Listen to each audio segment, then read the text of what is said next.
The DuPont Company of Wilmington, Delaware, makers of better things for better living through chemistry, presents the Cavalcade of America. Tonight's star, Charles Boyer.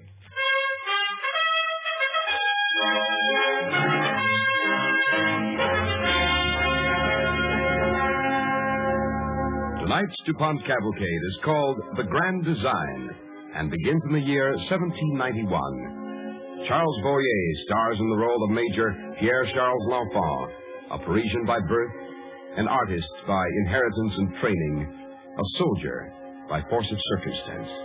This is his story.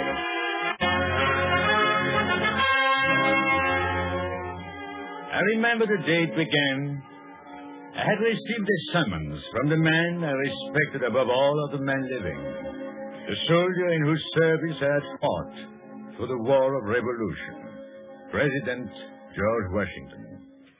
At Philadelphia, I was ushered into the president's study. Well, Major L'Enfant, this is indeed a pleasure.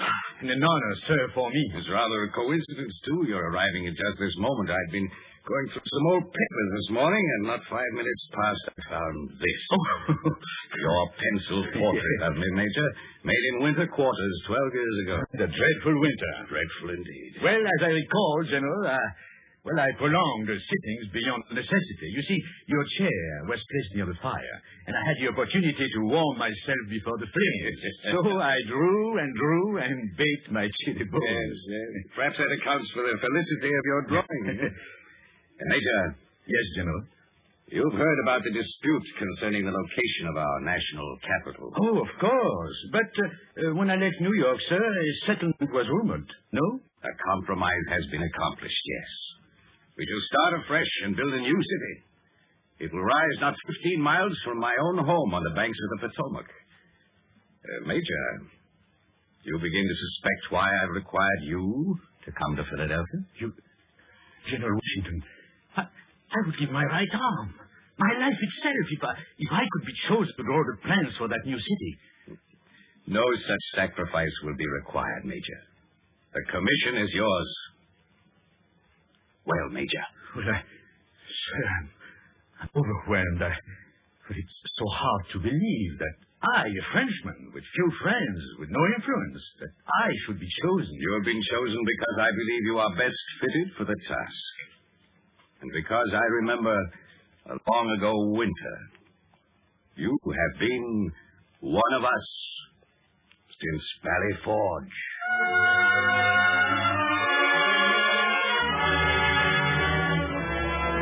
The president warned me.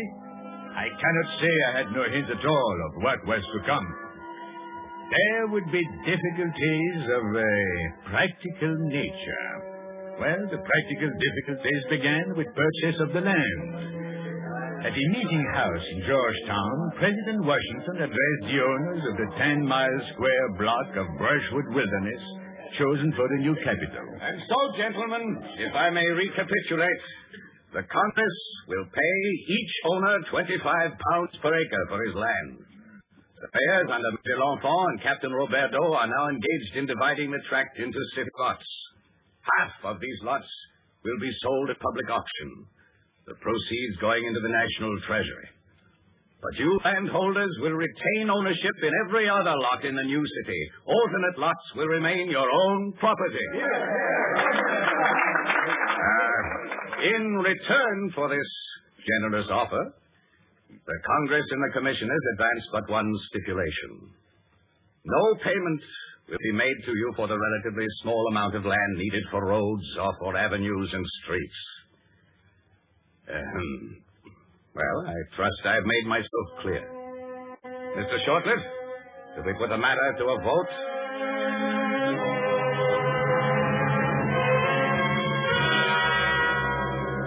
And the vote was carried. But after the meeting, a small group of landowners, led by one Mr. Burnham, met in a nearby tavern. By chance, my assistant, Isaac Roberto, occupied a nearby table. Mr. Burnham was more talkative than he had appeared earlier in the evening in the public meeting. Oh, if only they hadn't popped the thing upon us so sudden-like. Why, we could have made our eternal fortunes. By holding them up? You may call it that, I say, by getting our just deserts. And it can still be done. How? What do you mean? Oh, you're interested, eh? Well, it's as plain as the nose on your face. Now, listen. It'll be years and years before all of the Capital District lots will be worth real money. But some of those lots they're going to auction off, well, the man who knew which lots to buy in... Oh, yes. He could sell them again For thousands. But that's only for the right lots. The ones right spanning next to the big public buildings, the Capitol, the President's Palace, the Treasury, so on. Now, who knows where those buildings are going to go up? Who knows, eh? Only the Frenchman. What's his name? Longfang. He's our man. If he'd show us his plan, why, we could afford to let him in on the venture. What venture? Burnham, you can count me out of this. I'm satisfied with the payment as it is. So are most of us. Good night to you, Burnham. Good old Billings always wanted to have his joke. Bit of a stuck-up namby-pamby, too, I'd say. Look here, Burnham, I'm not stuck up. But it would take money, a lot of money, to swing this sort of thing. I haven't got it. You haven't got it. So... Wait a minute. Ever hear of Daniel Carroll of Duddington? Of course. The richest man in the district. But not rich enough, not as Daniel sees it. And Daniel's uncle is on the Congressional Commission. Now, Daniel, he's a friend of mine, and I just think, mind you, I think he'd be interested. Oh, yes, I think he'd be interested indeed.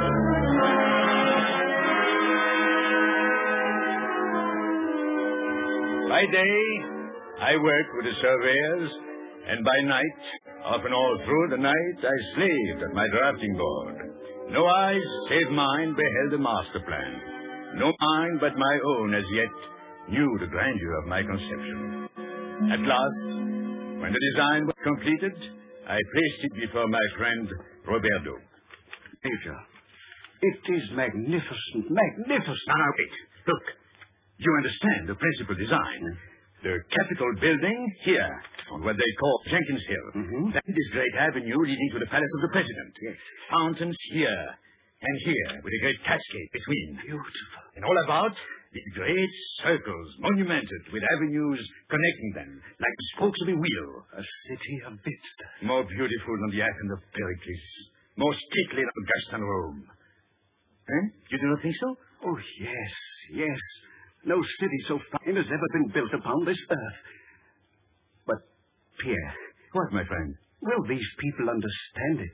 It is people who make a city, not artists. Oh, my dear Roberto, these people, these Americans, they are chosen for a destiny of incomparable majesty and power.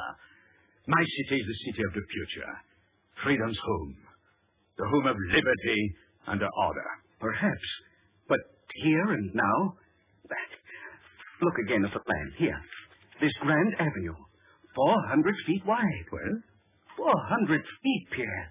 And these radiating thoroughfares with their great circles. Each square inch of that land comes out of the pockets of the original owners.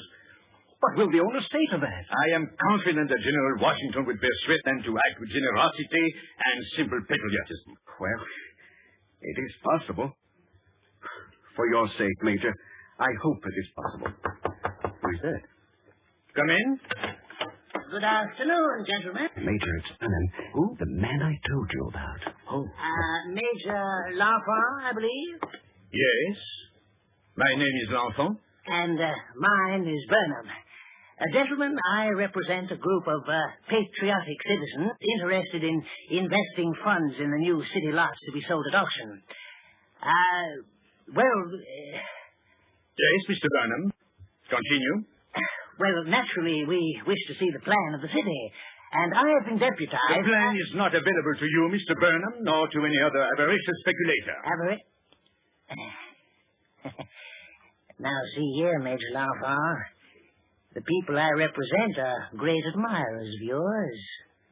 Purely as a gesture of friendship and admiration, sir, purely as a gesture, we are prepared to tender you a 10th share in our capital venture. Now, of course, as your associates, naturally, as your friends, we would be entitled to see the plan. Get out, Mr. Burnham. What? Get out! Now, you looky here, Frenchie. Nobody's going to buy that public land without they see the plan first. Folks hereabouts ain't in the habit of buying a pig in a poke. And what's more, we don't like interfering foreigners. And let me tell you this, my friends are powerful in the right places and... Captain Roberto. Yes, sir? Kindly seize this carrion crow by the seat of his breeches and throw him out of my office.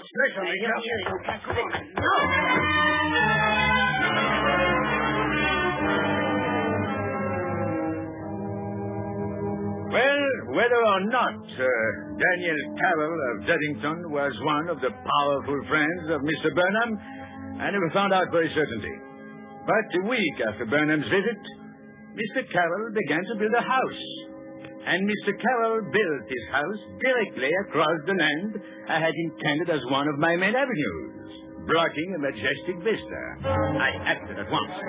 Bill, here. What is the meaning of this? Major L'Enfant, what are these men doing on my property?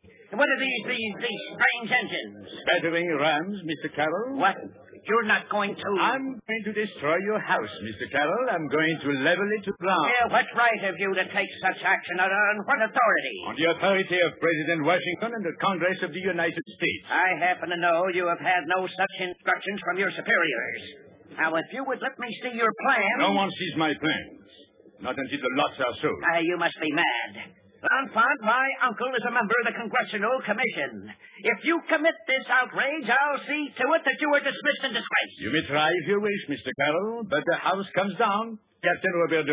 Yes, Major. You will instruct workmen to begin demolition. Pierre, my friend. Are you sure you wish to take this step? There'll be no turning back. I'm not accustomed to turn back. Give the orders, Captain.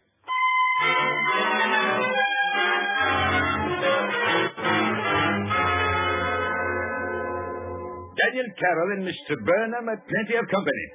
Soon the Congressional Commission for the new federal district was under siege by hundreds of aspiring land speculators.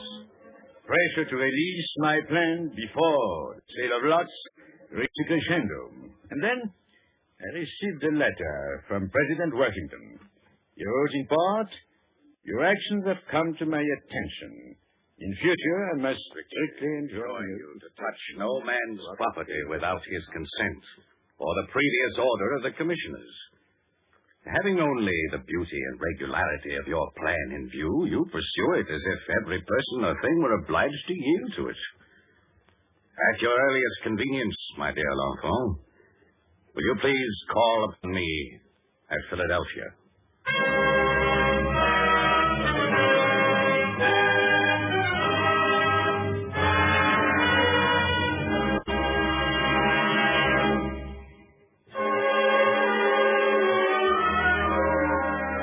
You are listening to the Cavalcade of America, starring Charles Boyer in The Grand Design, sponsored by the DuPont Company, makers of better things for better living through chemistry.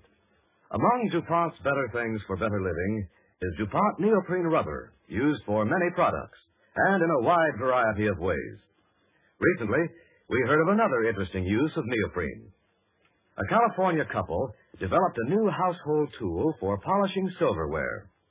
They used a block of DuPont neoprene because it is resistant to the oils and chemicals in silver polish, and because it contains no sulfur which discolors silverware. In the block of DuPont neoprene, there are places for knives, forks, and spoons in which the silver polish is put, and the utensils rubbed back and forth. This unique use of DuPont neoprene is another example of how many new businesses have started with the help of the DuPont Company's better things for better living through chemistry.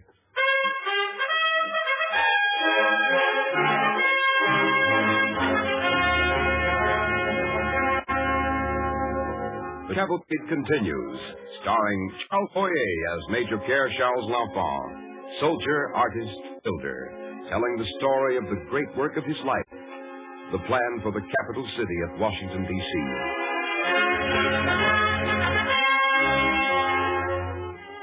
In answer to General Washington's letter requesting me to call upon him, I set forth for Philadelphia and met with the President in his study. Major, may I congratulate you upon your design. You fully justified my choice. In fact, you've exceeded my fondest hopes. Thank you, Mr. President. But in other ways, Major, you have, I'm very much afraid, acted in a rash manner. I should like to hear the reasons for your action, sir. But, sir, they are most simple. If this horde of speculators is permitted to see the plan of my city, there will be no city worthy of name. Lots would be sold and houses would be built only upon land adjacent to the public buildings. A cluster of taverns and boarding houses will spring up about the very temples of government. In between, wilderness. My plan will be utterly defeated. My friend, unless your plan is displayed, there will be no city at all. Well, better no city at all than the hideous shambles of a city. I cannot agree with you, Major. Nor do I foresee consequences quite so horrible as you imagine. I fear we must compromise in this instance. As a craftsman, sir, I never compromise. As an administrator, Major, I often must. Though I understand. I understand, and I sympathize. Yes, I, too, have cherished grand designs, Major. I've seen men tear them down. I've tried to create a beautiful city. I cannot see it destroyed. Let me tell you this. The victory of our arms, Major, the very victory at Yorktown, came as a result of compromise. Perhaps you did not know that. No, I did not, sir. Well, your General Rochambeau had arrived with a French army at Newport in Rhode Island. It was my plan, my cherished plan, to join our forces with his at the Hudson River and descend upon the British in New York. But Rochambeau urged instead a march far into the south against Cornwallis. He was supported by the French ambassador and the admiral of the French fleet.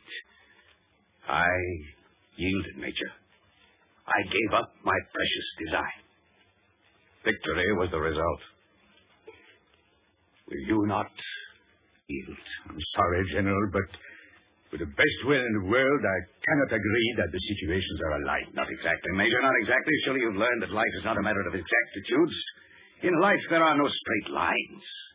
My friend, yield but a little, lest you yourself be destroyed. In my city, Mr. President, the lines are straight and clean and pure. Major L'Enfant, it is not your city. It is the people's city, and the people are... Well, what they are. They are human, fallible, seeing only the present moment, yet they're worth cherishing above all plans. Major, it is not my custom to plead for obedience. With some men, I should have acted otherwise. But there is genius in your design. I can recognize... Oh, please, Mr. President, I'm not a genius, and I claim no privilege of genius. I'm a craftsman, and these greedy, thoughtless people would destroy the work of my hands. Oh, believe me, sir, with all my heart, I wish I could yield. I've prayed for the strength to let my city be destroyed. I cannot do it. Please believe me. I'm most sorry. I must ask that you resign your commission. Sir, you will have my resignation within the hour. You may use my plans, Mr. President, or not. In either event, I shall accept no payment from the Congress. Major. Yes, Mr. President? May I say, sir, that I envy you.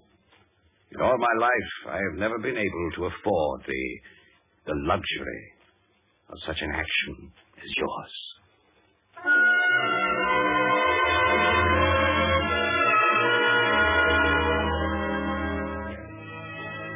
Had I been honest or merely proud? Had I acted with integrity or with a great selfishness? I never then could be quite sure. And it was that uncertainty that made my heartbreak doubly hard to bear. As the years went by, my fortunes ebbed and the tide ran almost out. In my poor lodgings at Philadelphia. Yeah, where are you? I cannot see you. On the table. The candle. light it, Captain Roberto. Oh. There. That's better. Why, Major L'Enfant. Yes, I'm a poor spectacle, I know. My poor friend. Major, I bring you wonderful news. The Congress has voted you 500 guineas, $2,500 in this new currency for your services at Washington. I shall not accept it. Not a sou. But, Pierre, they are following your great plan. Oh, the outline is there. Spirit is not. All is bad, squalor, and littleness. Major, you need help. Why, you need clothing and food and a decent place to live. Please, you must take the money. Not a sou, Captain. Not a sou.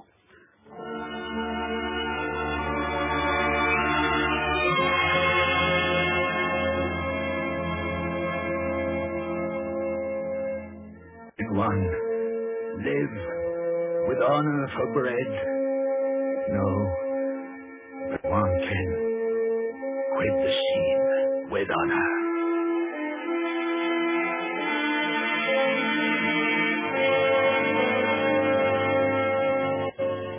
This man is dying, Mr. Diggs.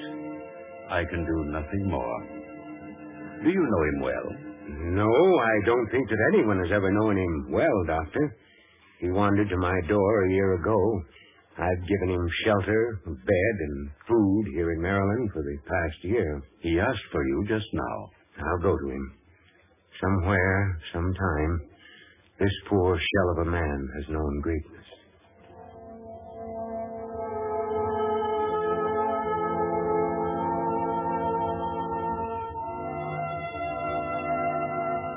Mr. Diggs. Mr. Diggs. I'm here, sir. I'm here. Listen to me. I made a city once. A great city. The home of freedom. City of grandeur and light. City of liberty and order. Mr. Diggs. Mr. Diggs. Yes, I am listening. Never let anyone tell you. Never let anyone tell you you hear me. I can hear you. Never let anyone tell you that order and freedom cannot exist together. One day, in my city, it will be shown forth how free men can rule themselves with courage and wisdom and gentleness. And you, I'm so grateful.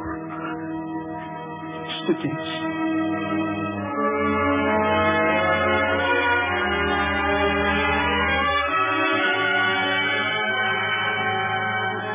So, in the year 1825, Pierre Charles L'Enfant died at the home of William Diggs. He was buried there at the foot of a great tree.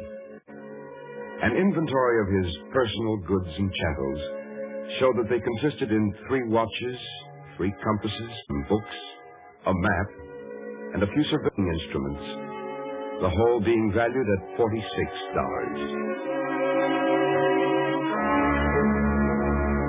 With the help of other architects, the city of Washington grew into the grand design, our national capital. And it came to pass that in 1909, the mortal remains of Pierre Charles L'Enfant were removed to Arlington Cemetery, and his monument, a draftsman's table engraved with his city plan, was dedicated in 1911 by Elihu Root, Secretary of State. So on this occasion, let us remember one thing. Few men can afford to wait 100 years to be remembered. It is not a change in Pierre Charles L'Enfant that brings us here. It is we who have changed, who have just become able to appreciate his work. And our tribute to him should be this: to continue his work. To continue his work until we have truly at last made a city, a nation, a world in which freedom and order may live together in reason, in fortitude, in love.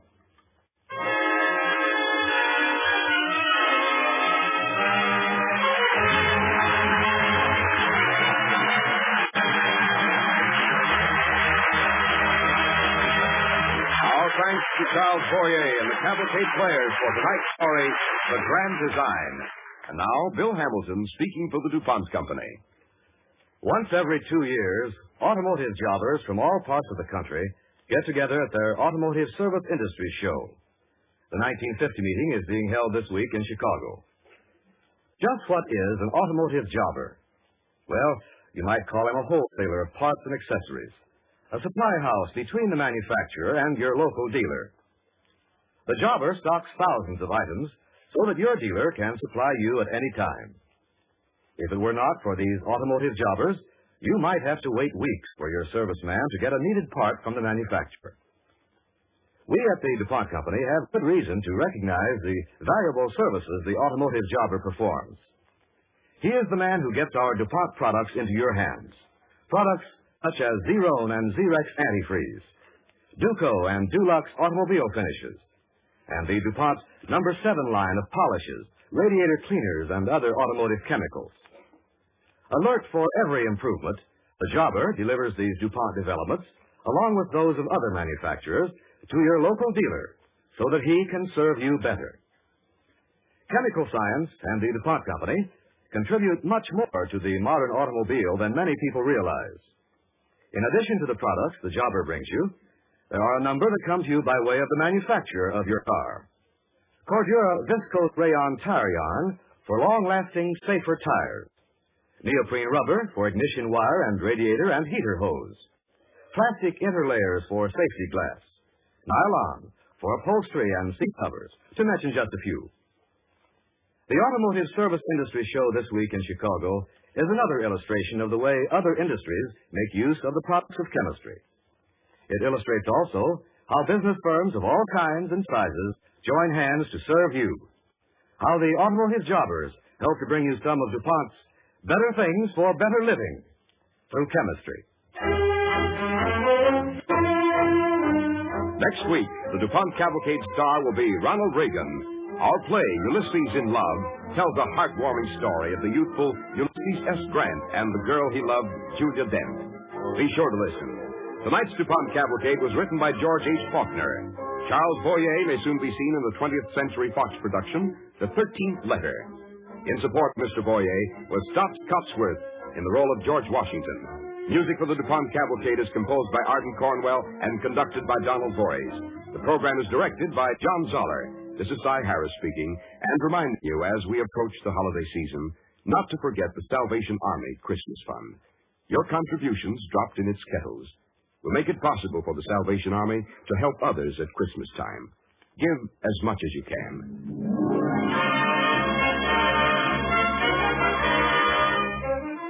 Don't forget, next week, Ronald Reagan. The DuPont Cavalcade of America comes to you from the Velasco Theater in New York and is sponsored by the DuPont Company of Bloomington, Delaware, makers of better things for better living through chemistry.